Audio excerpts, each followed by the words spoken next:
Don't wear the uniform tonight. It's embarrassing." My father said it the way you'd ask someone to take off their shoes at the door. Across the table, my mother set down her water glass without a sound. My brother found something fascinating in his napkin. Nobody argued.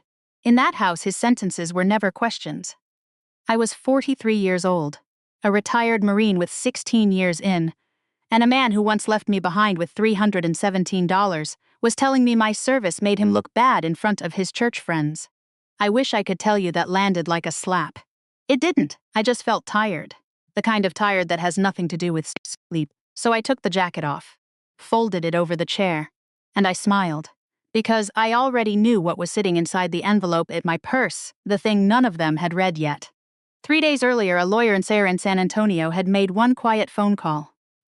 To understand why I smiled instead of walked out, you have to go back 28 years, to a kitchen in Oklahoma that smelled like dust instead of dinner. My name is Lorraine Hatch. Most people who matter to me call me Rennie. I grew up in a town called Sparrow Creek, about 40 minutes south of Tulsa, the kind of place with one stoplight that blinked yellow after 9 and a dairy freeze that closed every winter. Everybody knew everybody. That sounds warm when you say it out loud. It isn't, always. In a town that small, people decide who you are by the time you're 10, and then they spend the rest of your childhood making sure you stay that person. My father, Dale Whitfield, ran a small roofing crew. Big hands, sunburned neck, a voice that filled a room before he did. He wasn't a cruel man the way you see in movies. He never raised a hand to me. What he did was quieter, and in some ways it lasted longer. He decided early that I was difficult, and then he stopped listening to anything that might prove him wrong. Here's the part that complicates the story, and I'll tell it straight, because the truth matters more than the clean version. Dale wasn't my biological father. My mother, Carol, had me before she met him, with a man who left before I was born. Dale married her when I was 2. He raised me. In church at the grocery store, I was his daughter. But somewhere in him, in a place he never says it out loud until I was grown, there was a ledger. And on my side of that ledger, he kept a small, permanent note that said, "Not really mine." My brother Brett came 2 years later. Brett was his. You could see the math in Dale's eyes whenever the 3 of us were in a room. Brett threw a ball wrong and Dale laughed and showed him again. I forgot to thaw the chicken and Dale gave a 40-minute lecture about responsibility. About how some people just don't think. About how he didn't know where I got it from. I knew where I got it from. So did he. That was the whole point of the lecture. My mother watched all of it. Carol was a small woman who'd learned somewhere that the safest place in a marriage was the place where you agreed. When Dale criticized me, she studied the dishes. When he praised Brett, she nodded along like a woman keeping time. I used to think she was weak. I'm older now, and I think she was scared, and I think being scared for 30 years can look exactly like being weak from the outside. That's not an excuse. It's just the truer thing. I worked.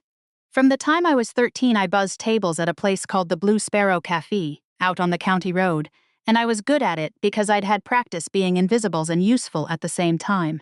The Blue Sparrow smelled like burnt coffee and bacon grease, and the pink soap they used on the counters. The regulars were truckers, retirees, a handful of old men who'd been to wars nobody talked about anymore. They tipped me in quarters, and folded dollar bills of small kindnesses, and looking back, those men in their feed caps and VFW jackets were the first adults who ever looked at me like I was worth the trouble of a conversation. The summer I was 15, Dale's biggest contract fell through. A developer went bankrupt, owing him $11,000 he never saw. The roofing crew dropped, from 6 men to 2. The phone got that particular silence a phone gets when pills are coming and money isn't. I knew the shape of that summer before anyone said a word, the way you know weather in your knees. In August, Dale got an offer from a cousin down in Texas. Steady work, framing houses outside San Antonio in a building boom that was making other men rich. He took it. They started packing in September, and here is where the story stops being the kind of thing people want to believe. They didn't tell me I was coming. I figured it out the way you figure out a thing nobody will say to your face in pieces, sideways, from the wrong direction. Brett let it slip that his half of the room was already in boxes.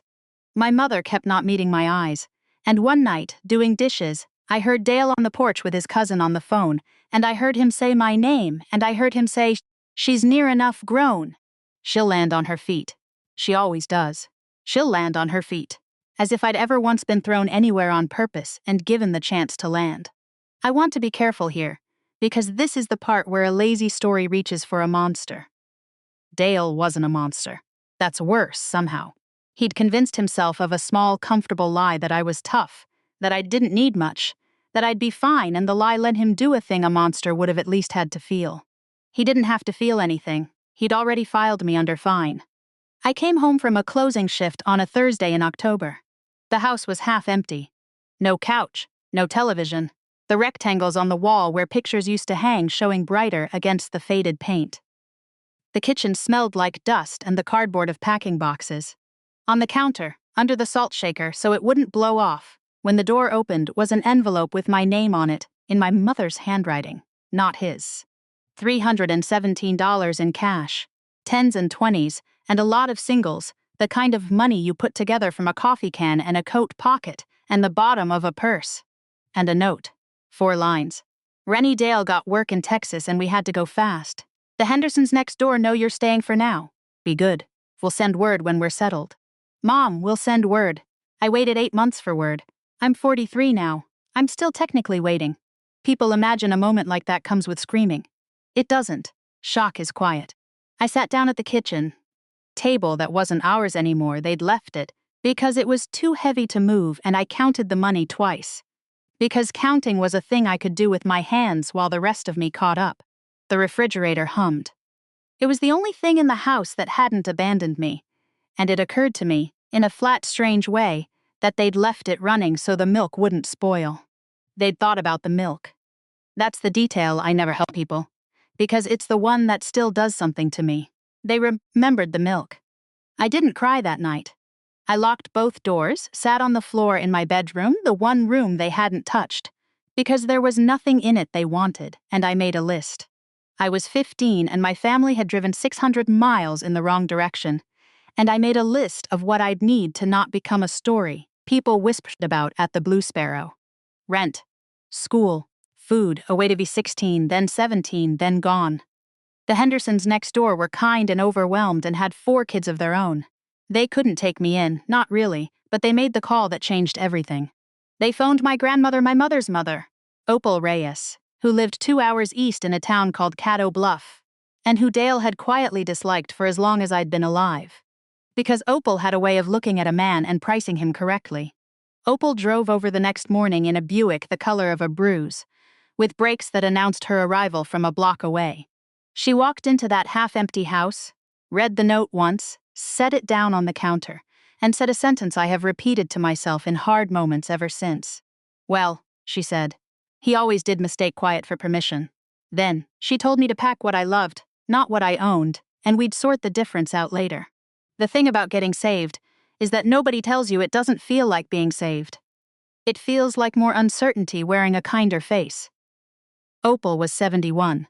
She lived on a fixed income in a house that leaned a little to the south, and she had no legal standing to take a teenager who wasn't formally hers. For a while, we lived in a gray zone, the kind of arrangement that works only because nobody official looks too hard at it. Eventually somebody did look. A counselor at my new school flagged it, and a caseworker came out, a tired woman named Ms. Okafor, who'd clearly seen things that made my situation look almost gentle. She sat at Opal's kitchen table with a folder and asked me careful questions, and I learned that day that there's a legal name for what happened to me. It's called abandonment. And there are procedures for it, and the procedures assume there's a system ready to catch a kid. The truth is the system is mostly other people's grandmothers in leaning houses, holding the line until the paperwork agrees with what's already real. What Opal did with Miss Okafor's help was something I'd later understand was called kinship guardianship, when a relative steps in so a child doesn't disappear into the foster system. It's a real thing, and there are families all over this country held together by exactly that thread. A grandmother, or an aunt, or an old family friend signing forms, so a kid gets to keep a last name and a bed. If you've ever been that person, or had that person, you already know it's both completely ordinary and the entire world. I'll tell you about Opal, because she's the reason I'm anything at all. She'd worked 40 years as a hospital cook, retired with a small pension and smaller savings, and she had opinions about everything from the proper way to season beans to the moral failures of men who left children. She smoked exactly 3 cigarettes a day by the window, with the screen open, and she'd narrate the neighborhood while she smoked. She didn't hug much. She fed people instead. The first morning I woke up in her house, scared and disoriented, and certain I'd worn out my welcome before breakfast, she put a plate in front of me and said, "Eggs are getting cold." And that was the whole speech. That was how she said, "I love you, and you're staying, and we'll be fine," all in 4 words about eggs. I went back to school in Cato Bluff and kept my head down, because small towns run on the same gossip everywhere, and the story of the girl whose family drove off without her travels fast. Kids can smell shame like dogs smell fear. One girl asked me, smiling, if my parents had given me away because I was bad at math. I told her my parents had given me away because they were cowards, and I said it loud enough that the smile fell off her face. And I want to tell you it felt good, but mostly it just felt like the first time I'd said the true word out loud. Cowards! Not had to go fast. Cowards! I kept working. I got a job at a diner in Cato Bluff and gave Opal money for the electric every month, and she took it, which I later understood was its own kind of love. She let me be useful, because she knew a girl like me needed to be useful more than she needed to be coddled. There was an English teacher, Mr. Albright, who figured out my situation the way good teachers do, without being told. He never made a thing of it. What he did was harder and better. He started leaving books on my desk. Not assigned ones, just books with a sticky note that said, "You'll like this," or "This one's a fighter like you." He's the reason I read at all. He's the reason that years later, in a tent overseas with the power cutting in and out, I had a whole library in my head to keep me company. A man can change a child's life with a paperback and a sticky note, and the decision not to look away. I've tried to be that for people since. It's the cheapest powerful thing there is. Opal's heart started failing the winter I was 16. She didn't tell me at first. I found the pill bottles and the cardiologist's card and did the math. After that, I learned to listen to the house at night, to the particular quality of her breathing through the thin wall, and I'd lie awake cataloging it, the way I'd later learned to listen to the night sounds of a bass in a country that wanted me gone. One evening she handed me a photo album, the soft-cornered kind with the plastic that yellows. I expected family pictures. Instead, it was full of strangers, a young man in a uniform, a woman in a hospital cafeteria, a Christmas tree in a year before color film got good. "That's my brother," she said, pointing at the uniform. "Tom's. He went to Korea and came back wrong, and nobody had a word for it then, so they just called him difficult and let him drink himself small." She tapped the photo. "Your daddy uses that word on you. Difficult. I want you to know where it comes from. It's the word people use when they've decided not to understand you. It's not about you. It never was. It's a confession dressed up as a complaint." A confession dressed up as a complaint. I was 16. I didn't have anywhere to put a sentence like that yet. I do now. The Blue Sparrow back home had Marines come through once, after a funeral, and the diner in Cato Bluff had them too, the spring I was 17. A recruiting detail stopped in for lunch. 4 of them, and they moved through that greasy little room like they belonged to something. Not arrogant, just placed. Like each of them knew exactly where they stood and who stood beside them. I'd never in my life felt placed. I'd felt like a thing set down and forgotten between 2 towns. One of them, an old gunnery sergeant with gray at the temples, caught me staring while I refilled his coffee. He didn't tease me. He said, "You'd hate the first 3 months." I laughed, surprised. "And then?" He thought about it like it deserved thought. "And then you'd find out what you're made of.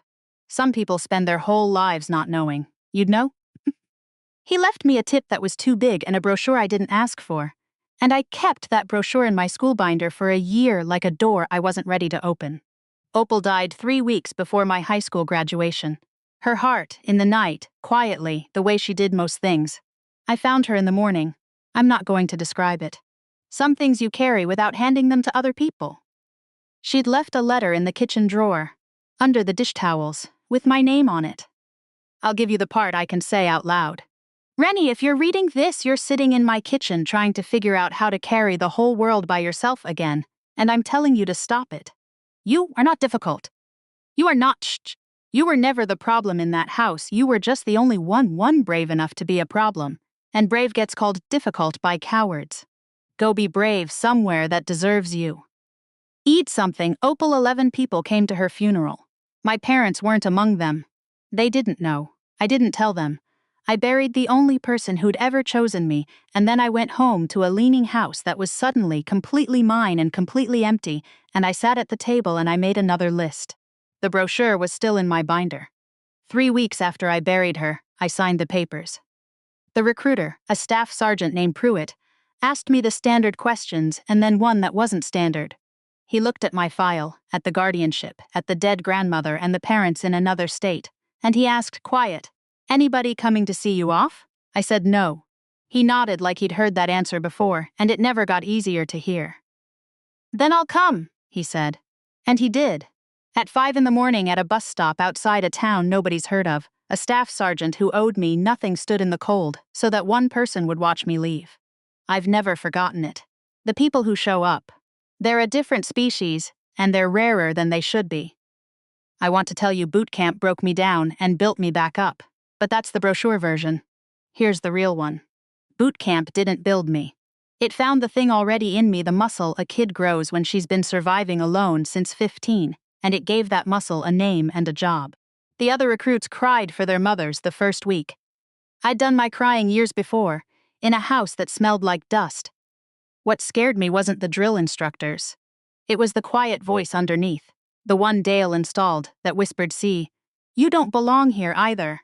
Every time I struggled, a drill instructor named Sergeant Vance got in my face the day I froze on the rifle range and missed every shot. "What's the matter with you, Hatch?" Standard. What wasn't standard was what came out of my mouth. "Nothing you can fix, sir." Cold, flat, true. He stared at me a long second. Then, lower, just for me. "Nothing I can fix, but maybe something you can." He walked off. I made every shot the next day. I've thought about that man for 20 years. He didn't coddle me, and he didn't break me. He handed the problem back to me like it was mine to solve. Because it was. And that was the most respect anyone had shown me in my life. The day I earned the title, standing filthy and shaking after the final test, the same Sergeant Vance pressed the emblem into my palm and said one word. "Marine. Not difficult. Not fine. Not she'll land on her feet, Marine." I'd been a lot of words other people chose for me. That was the first one I'd earned. I'm gonna move faster now, through the years, because the years moved fast and because the point isn't the rasum. The point is what the uniform taught me, and it wasn't what the recruiter promised. I deployed at 21. I won't dress up the bad parts, and I won't pretend at the parts that aren't mine to tell. But I'll tell you the moment that set my whole career. Because it wasn't a firefight. It was water. We were running a humanitarian operation after a flood took out 3 villages in a country I'd never heard of before they sent me there. Chaos, families on rooftops, supply trucks bogged in mud, a logistics officer above me who froze not from fear exactly, but from the particular paralysis of a man who'd only ever followed a plan and had just watched the plan drown. People were going to die in the gap between his training and the river. I didn't ask permission. I started rerouting. I had a sergeant who spoke the local language, and I had a map, and I had the one skill nobody in officer school can teach you. The skill you only get from being 15, and alone with a list, the ability to look at a catastrophe and ask, calmly, "Okay, what's the next single thing?" Not the whole problem. The next thing, then the next. We got 211 people to high ground that night. I counted. I always count. A colonel pulled me aside after. "Where'd you learn to stay that calm?" I almost laughed. "Where do you think, sir?" "A kitchen in Oklahoma that smelled like dust." But I just said, "Practice." I took night classes on deployment and between deployments, the way a lot of us did, an hour of sleep traded for credit at a time, because the GI Bill was paying and I wasn't about to waste a thing somebody was finally willing to give me. It took 6 years to finish the degree. I earned a commission. The first time a young Marine called me ma'am and meant the rank, I turned around looking for the officer behind me. There wasn't one. It was me. I'd become the thing the kid at the bus stop couldn't have imagined. Being a woman and an officer meant doing every job twice, once to do it, and once to prove a woman could have done it. Some men were fine. Some waited, polite and patient, for me to fail so the world would make sense again. A few never came around. I learned that competence is a slow acid. It dissolves most resistance eventually. Not all, but most. If you're willing to be right quietly for long enough. Opal would have understood that. She'd been right quietly her whole life. By my late 30s, I was leading, and the Marines I led, some of them were me at 17. Kids from leaning houses. Kids whose families had filed them under fine. I made a private rule. Every one of them was going to hear, from me out loud, at least once, the sentence I'd had to wait until I was a grown woman in a uniform to ever hear. I see how hard you're working. It costs nothing. It's the cheapest, powerful thing there is. I keep coming back to that because Opal taught it to me with a plate of eggs, and Mr. Albright taught it to me with a paperback. And I'd be a poor student of my own life if I didn't pass it down. Here's a thing I learned about respect. Since this is a story about respect, even though it looks like a story about a family. Respect isn't love. People confuse them. Love can be given to anyone, freely, for free, and Dale loved me in the cheap sense. The sense where you'd say at a funeral that of course you loved her. Respect is different. Respect is love that's done the work. It's love that pays attention, that revises its opinion when the facts change, that's willing to be wrong about you and glad to be. Dale loved me, in the cheap way, his whole life. He never once respected me. And it turns out a child can survive almost any amount of the first kind missing if she finds even a little of the second somewhere else. Opal respected me. A staff sergeant at a bus stop respected me. A sergeant who handed me back my own problem on a rifle range respected me. That's a whole life's worth, scraped together from strangers. I retired at 41. 16 years, a stack of evaluations I was proud of, a body that forecast rain in my right knee from an old injury I never explain. I took a civilian job.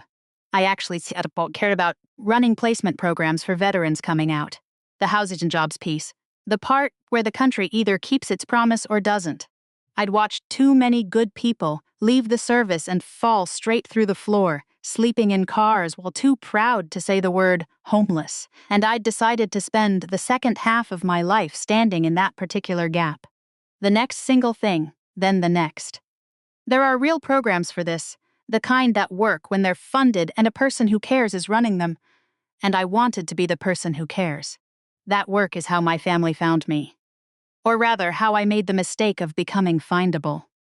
A local station in San Antonio did a segment on veteran homelessness, and I was in it, talking about a transition assistance program and a man we'd gotten off the street and into an apprenticeship. 4 minutes of airtime. I didn't think about it again. Brett thought about it. My brother, who I hadn't heard from in 26 years, was apparently scrolling late one night and saw his half-sister in a Marine officer's bearing talking on the news, and the next morning my phone started. I had 94 missed calls by the end of the second day. I'm not exaggerating for the story. I counted because I always count, and it was 94. I didn't answer. People who've never been left don't understand this, so I'll explain it plainly. When someone disappears from your life for 26 years, they don't stay a person. They turn into a kind of weather, a thing that happened to you once, a scar that aches before a storm. And then one day, the weather is calling your cell phone at 8:47 at night. And it doesn't feel like family reaching out. It feels like a draft from a door you'd nailed shut. The voicemails told the story without meaning to. My mother, crying, saying they'd lost touch, as if we'd drifted apart at a party. My brother ashamed, saying my name like it hurt his mouth. And then on the third day, my father, Dale, older, slower, but the same voice that used to fill a room. He didn't apologize. He said, "Lorraine, family's family. We should put the past behind us." I'm not getting any younger. Family's family. 26 years of nothing and then family's family, like a man calling in a debt he never paid into. I want to be honest about the ugly part, because a story where I'm purely noble is a lie and you'd smell it. Part of me, a small 15-year-old part that had been sitting at that dust-smelling table this whole time, wanted to call back. Not for revenge. For an apology. For one of them to say the true word. Cowards. We were cowards and you were a child, and we did the worst ordinary thing a family can do. We threw away the one who didn't fit. I wanted that so badly it scared me. The wanting is the wound. The wound doesn't close just because you got strong. It just gets easier to carry while you do other things. It was Brett I called first, 2 weeks later, on a Sunday. I'm still not sure why him. Maybe because he was the only one who'd never actually chosen any of it. He'd been a kid too. 15, and packing his own boxes while his father made a decision no 15-year-old should have to live inside. That doesn't make him innocent. It makes him the only one I could imagine talking to without the phone melting in my hand. He answered on the first ring like he'd been holding it. Rennie? Nobody had called me Rennie in 26 years. The Marines called me Hatch or Ma'am or Major. Opal had called me Rennie. Hearing it in my brother's older, broken voice nearly took my legs out.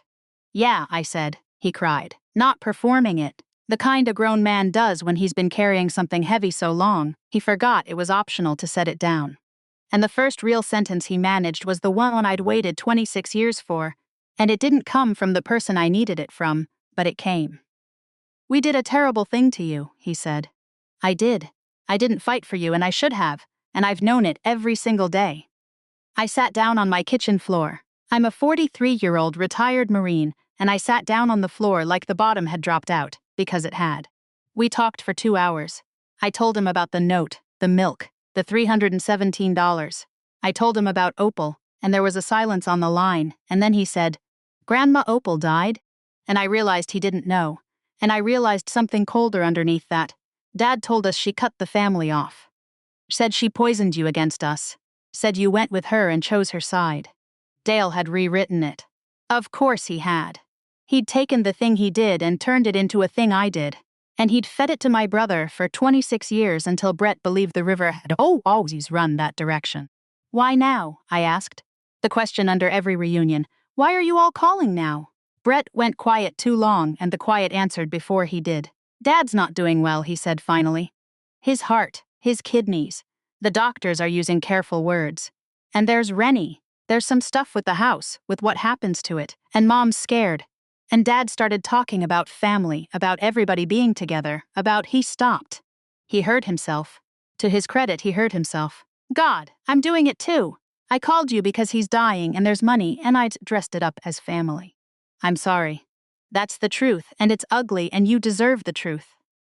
That's the moment I decided to go, not because of the apology. Because of that, because my brother chose the ugly true thing over the pretty false one, and that's the entire difference between Brett and the man who raised us. Dale had spent his life choosing the pretty false thing. Brett, at least once on a Sunday, chose the truth even though it made him look bad. I told him I'd come for one weekend. I told him I'd bring something with me, and I wouldn't say what. And before I flew down, I made one call of my own to a lawyer, about a thing I'd quietly set in motion months before. When I'd first heard through a cousin that Dale was sick, and the family was circling the house like it was the only thing he'd ever made worth having. I'd done the next single thing, and then the next, the way I always do, and now the documents were ready. I'll tell you what was in the envelope when we get there. We're almost there. But first there's a banquet, and a stranger in the back of a room. And the night I stopped waiting for an apology that was never going to come. I flew into San Antonio on a gray Thursday in October. 28 years almost to the season, since the dust-smelling kitchen. The state had meant one thing to me my whole life, the direction they drove without me. And now I was renting a sedan at the airport and gripping the wheel too hard on a highway full of people who had no idea they were sharing the road with a woman driving back into the worst year of her childhood. The house was in a tidy subdivision outside town. Brick-trimmed lawn, a flag by the garage, wind chimes on the porch that startled me, because Opal had wind chimes too, and for a second on that driveway I was 16 and listening to the wrong house make the right sound. Brett was waiting outside. I knew him instantly, even with the gray and the weight he carried in his shoulders now. He'd been a lanky kid. He was a tired man. He didn't say anything. He just walked over and put his arms around me. And I stood stiff, because my body genuinely did not have a file for this. And then somewhere in there I stopped being stiff. And we stood in a stranger's driveway, because that's what it was. A stranger's driveway. These were strangers holding on to each other, while somebody's sprinkler ticked across the way. You got old, I said into his shoulder. You got terrifying, he said, and laughed wet, and that was us. That was the whole 26 years, 2 sentences and a sprinkler. Inside, the smells got me before the people did.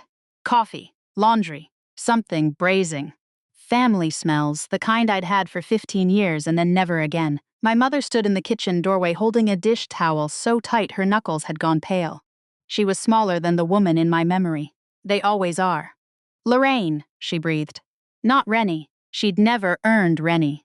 I nodded. I didn't move toward her, 26 years is too long a distance to close with a hug, and I wasn't going to pretend otherwise to make the room comfortable. Making the room comfortable had been my mother's whole life. I wasn't going to inherit it. And then Dale came down the hall. I'd built him up in my mind for 28 years, and time had taken him apart anyway. He was smaller, stooped, gray gone to white, a tremor in one hand, the big voice still in there, but housed now in a body that was clearly losing an argument with itself. He stopped a few feet from me, and looked at me, and I watched him do a thing I didn't expect I watched him. Failed to recognize me, for a half a second, the Marine bearing, and the civilian clothes, and the 28 years rearranging into a woman he couldn't place. Then he placed me, and something moved behind his eyes that I refused in that moment to name as anything good. "You came," he said, like he'd summoned me, like it had worked. "Brett asked me," I said, setting the record straight in 3 words about who had reached whom. He heard it. His jaw worked. Dinner was a museum of everything we weren't saying. Weather, my flight, the subdivision's new stoplight, and on the hallway wall behind my mother's head, I counted because I always count the photographs. Brett's graduation, Brett's wedding, and a second one after the first ended. Brett and Dale at a lake holding fish. Brett. Of me there was exactly one. A school picture from 3rd grade, the gap toothed before, the version of me that existed before they'd decided who I was. Nothing after. They hadn't just left me in Oklahoma. They'd curated me out of the record, kept only the daughter young enough to still be theirs, and hung the rest of the wall, with the son who'd stayed convenient. I didn't say anything about the wall. I just looked at it long enough that Brett followed my eyes, and saw what I saw, and put his fork down. Over the pie, Dale finally aimed himself at the past. He had a way of doing it that I remembered in my spine, making a cruelty sound like reflection.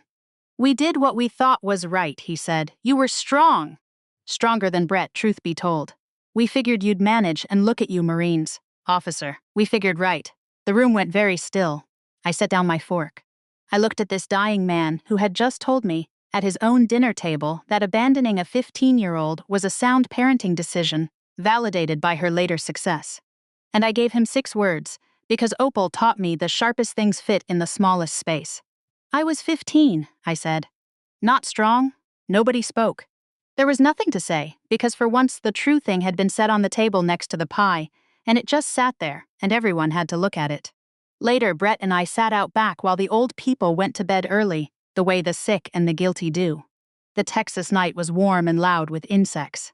He told me the thing I'd half known, that Dale had hated, specifically, how much I was like Opal the Spine, the way I priced a man correctly and didn't pretend otherwise, the refusal to mistake quiet for permission.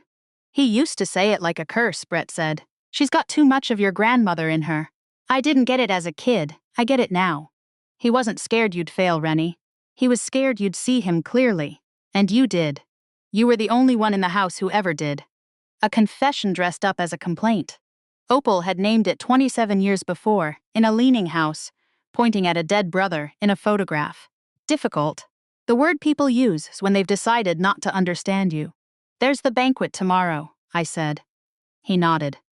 The veterans organization I worked with was holding its annual thing downtown, and I was getting an award I hadn't asked for and didn't want, for the placement program. I'd told Brett. I had not told Dale.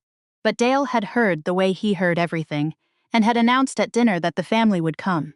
To support me. After 28 years, support me. I'd nearly laughed. "He wants to be seen there," Brett said quietly. "With you, in front of people.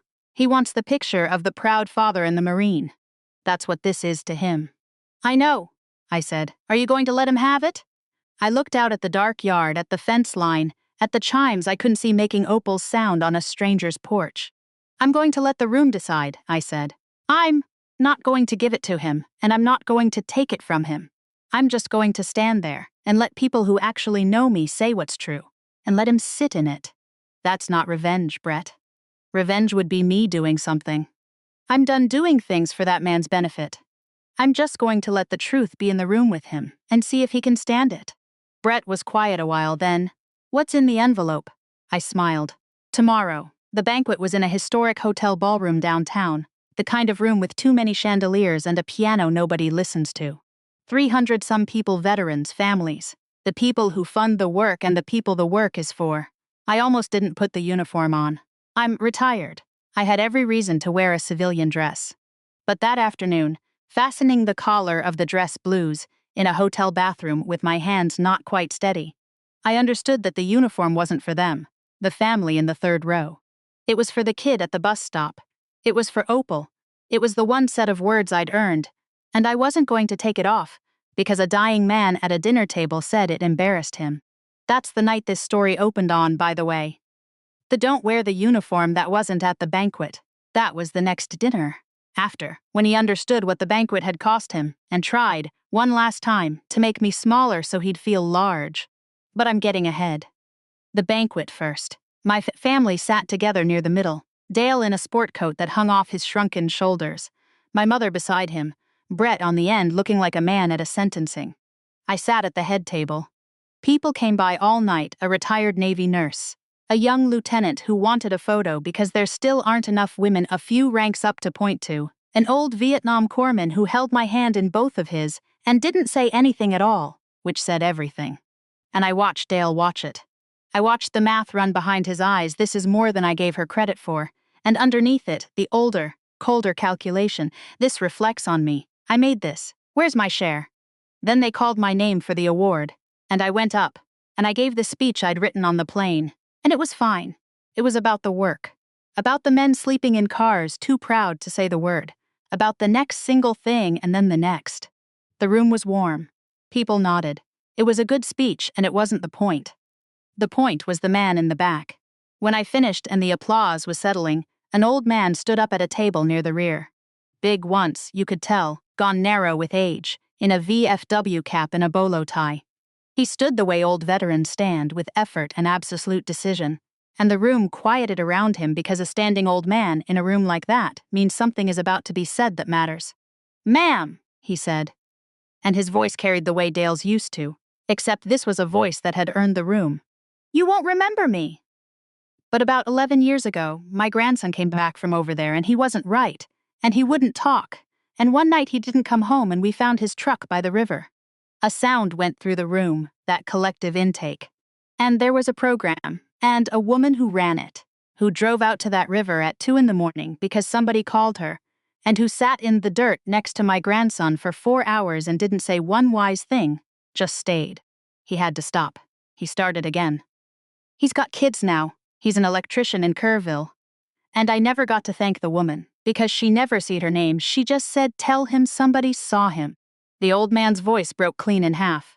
"I'm looking at her name on the program tonight for the first time. Major Lorraine Hatch. I have waited 11 years to say this in front of people. Thank you for my grandson's life." And then he saluted me.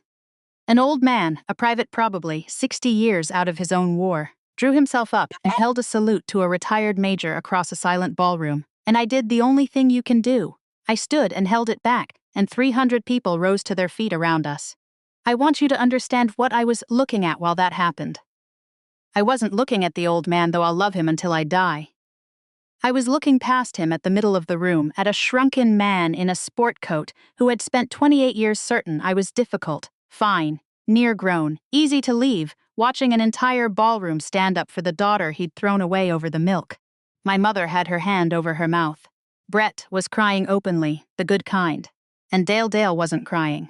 That's the part I need you to hear. Because it's the part that makes this true instead of comfortable. He wasn't moved. I watched his face, and what was on it wasn't shame, and it wasn't pride. It was calculation. He was watching 300 people stand for me, and I could see him working out how to make it about him. How to stand up too. How to be the father at the edge of the photograph. And in that exact moment, watching him fail to feel the one thing a human should feel in that room, I stopped waiting. 28 years of a 15-year-old at a dust-smelling table waiting for the door to open, and it just closed. Gently. For good. Not with rage. With a kind of quiet I'd never felt before, the quiet after you set down something you didn't know how heavy it had been. He did stand up, finally, after everyone else. And he started to make his way toward me through the crowd, towards the stage, toward the picture he wanted, and people were patting his shoulder, assuming he was the proud father, and he let them. He wore it, and I watched my father put on my life like a borrowed coat, in front of a room full of people who'd earned the right to stand, and didn't know they were applauding inside his lie. That was the banquet. The apology never came that night or any night. I told you at the start there were two kinds of people, the ones who give the true word and the ones who don't, and Dale died 8 months later having never once said it. I was there at the end, because Opal raised me and you show up even for them, especially when showing up costs you something and buys you nothing. I held his hand in a hospice room, and he looked at me and I waited. One last time, the 15-year-old in me waited, and what he said was, "You turned out fine." Fine. The word he'd filed me under the whole time. He died believing he'd been right about me. Some people do. You have to make your peace with the fact that the apology lives in a country they're never going to visit. The envelope. I promised. When I'd heard Dale was sick and the family was circling, I'd been afraid of one thing not for me, for my mother. Dale had handled the money his whole life, badly, and I knew Carol had nothing of her own, no income, no understanding of the accounts, nothing but a lifetime of agreeing. When he died, the house and a small pension were going to be all there was, and in his fog of family's family, he'd named no one clearly, set nothing up, left a will from 1991 that didn't account for half of what had happened since. My mother was about to be 80 years old and broke and alone, and the only person in the family with the means and the spine to fix it before it became a disaster was the daughter he'd thrown away. So the envelope was paperwork. I'd quietly hired an estate attorney and an elder care advisor. There are people whose whole job is keeping an old woman from falling through the cracks, the way her old man's negligence was about to drop her, and I'd had documents drawn that would protect my mother after he was gone, sort the house, set up the pension, make sure that the woman who'd studied the dishes her whole life while he tore me apart would at least not die cold and confused over a bank statement. I didn't do it for her. I want to be honest about that. I'm not that noble. I did it because Opal would have done it, and because I'd decided a long time ago, on a rifle range, that I wasn't going to be the kind of person who hands her pain forward. Dale handed his father's coldness down to me. I could feel it in there, the family weather, the urge to file people under fine and drive off. The envelope was me refusing the inheritance.